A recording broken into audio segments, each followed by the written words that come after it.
जो भी हो हमें लाइव दिख रहा हूं मैं। और भोजपुरी के ट्रेंडिंग स्टार खेसारी लाल यादव जी का एक गाना आता है जिस गाने का नाम है डबल खिड़की।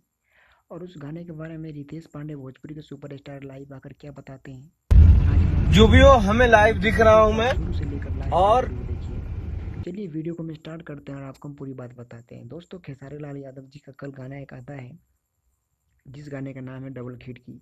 उस गाने की तारीफ करते हुए रितेश पांडे लाइव आते हैं और लाइव आकर वो बताते हैं कि इस गाने को एक बार जाकर जरूर देखिए और अपना प्यार आशीर्वाद जरूर दीजिए इस गाने को। दोस्तों रितेश पांडे और खेसारी लाल के बीच में काफ़ी दिन से बहुत बड़ा मतभेद था, लेकिन अब कुछ दिन से सब कुछ सही चल रहा है। अगर आप रितेश पांडे का फ़ैन है तो इस वीडियो को लाइक करें। अगर खेसारी लाल का फ़ैन है तब भी इस वीडियो को लाइक करें, चैनल को सब्सक्राइब करें, ताकि हम एक से बढ़ के एक वीडियो आपके लिए लेकर आते रहें।